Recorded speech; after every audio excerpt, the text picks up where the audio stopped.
आरो बेबायदिनो दिनैहाय अन्थाइ खाम्फा गायसननाय हाबाफारि बेयाव नुजानो हानाय जोंनि हाग्रा बिफाननि मानगोनां EM रन्जित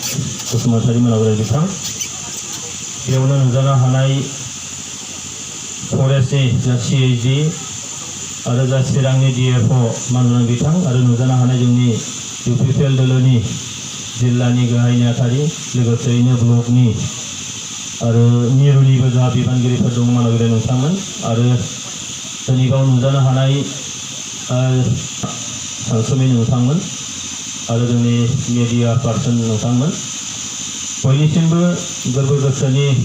गोजोन हामलायनाय आं जासिग्रोदों आरो मानगोनां EM बिथांजों लोगोसेयैनो बिटिआर सरकारनिसिम आङो साबायखरखौ जासिगोन धन्यबादखौ होगोन जे दिनैहाय जोंनि नैबे ओनसोल बिसेसकरि चिरां जिल्लायाव गोबां बेबायदि फसंथानफोर जोंहा गैसोआ दिनैहाय बेनि गेजेरजों जोङो मा मुलाम्फा जानो हायो बेखौ जोंहा एसे सिगां जायफ्रा बे बेरे फिसिनाय बेजों लोब्बा जानानै दङ आरो गावसिनि थांनाय जे बोसोरसे समनि जे एक्सपिरियेन्स बे एक्सपिरियेन्सखौ बिथाङा फोरमायबाय जे बेरे फिसिनानैबो सासे सुबुं एबा मोनसे फसंथान एबा ओनसोला बोरैहाय जोङो गाव गावनि आथिङाव गसंथानो हानाय सेल्फ रिलायेन्स मोनसे जों बोरैहाय जानो हायो बे बाथ्राखौ बुंबाय दिनै जोङो हयथ' गोबाङानो जों मोनथिलिया दिनै जुगा सोलायनाय लोगो लोगोनो दिनै साइन्स एन्ड टेक्न'लजिया जौगानाय लोगो लोगोनो जोङो गोबां बुस्थुखौ गोबां जिनिसखौ जोंनि ट्रेडिशनेलि सोलिबाय थानाय माखासे जोंहा गथ' गथाय खांनायावनो होन बा गाव गावनि देहा जोथोन लानायावनो होन बेमार फोसाबनायावनो होन बा गोबां बिथिङावनो जोंनियाव मोनसे सोलायनाय एबा गुस्लायनाया निश्चय फैदों जायनि थाखाय जोङो दिनैहाय साइन्स एन्ड टेक्न'लजिखौ नोजोर होनानै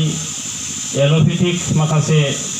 जोंनि मुलि मालामनि खोथाखौ जों जोबोद गोसो होयो नाथाय जोंनि जे ट्रेडिशनेलि सोलिबोबाय थानाय जोंनि जे दोरों बे दोरोङारि माखासे जोंहा ओरैबायदि मुवा बेसादफोर दङ जायफोरा जोंनि देहाखौ गोग्गो लाखिनायाव गथ' गथाय खांनायाव बेमार आजार गैयै गोग्गो देहा लाखिनायाव गोबां बेबायदि जोंनि मिथिंगायाव मोननाय माखासे जिनिसफोर दङ बेन्दों बेनलाफोर दङ मैगंफोर दङ जायखौ दिनै जों हयथ' बावगारजोब्बाय आरो जायखौ जों हयथ'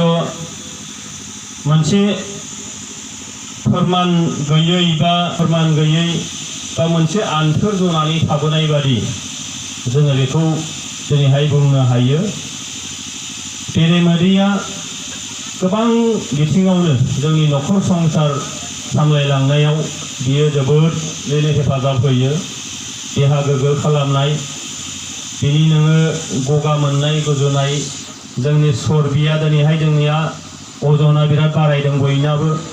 बेरेमोदै बाहायबाय थायोब्ला बेजों मा लाभालाब जायो खमसे खम सानसेयाव बा सप्तायाव जों बेखौ बाहायोब्ला बिनि गुनागुन मुलाम्फाया बेसेबां बे जिनिसखौ दिनै जों बावगारलांदों दिनै बेखौ नायफिननांगौनि दरखार जादों आरो बेखायनो दिनै भारत सरकारा जोंनि जे दोरोङारि ट्रेडिशनेलि गोदो गोदायनिफ्राय सेन्चुरिज ओल्ड जोंहा जे माखासे टेकनिकफोर दंमोन माखासे जोंहा मुलि मालामफोर दंमोन जेरै आयुर्वेदिकखौ लानानै बा बेबायदिनो दिनै योगानि बाथ्रा फैदों योगासन खालामोब्ला सासे मानसिया बोरै गोग्गो देहा मोननो हायो बे बाथ्राफोरखौ दिनै थांनाय गोलाव बोसोर जौ बोसोर जोङो हयथ' बावबायमोन आरो बे बावनायनि खारना हयथ' गेजेर ससेयाव जोंनियाव 200 बोसोर दिनै जोंनियाव गुबुन हादोरनिफ्राय दिनै सासन खालामदोंमोन निश्चय जों बयबो मोनथिखागौ दा बेयाव जोंनि ट्रेडिशनेलि सोलिबोबाय थानाय जोंनि एजल माखासे जोंनि जिफोरजों जोंहा हादोर हिसाबै बे हादोराव संसार जानाय सुबुं हिसाबै जोङो देहा फाहामनायावनो होन जोंनि माखासे नखर संसार जानायावनो होन बा समाजारि माखासे बिथिङावनो होन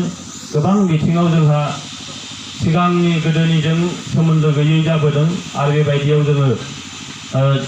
माखासेखौ जोङो मेगनजों नुदोंब्लाबो बेखौ हयथ' बिजिरनानै नायनायनि सम गैयै बायदि जादों। जोंहा मेघालयआवनो दङ मोनसे थावनि जेराव बिथांमोना हाजो गेजेराव साराउन्डिं हाजो गेजेर बेयाव बिथांमोना बेरे फिसियो आरो बिथांमोना मा होनदों अर्गेनिक मानोना हाजोनि दंफांनि बिबार बिनिनो बिदै सोबनानै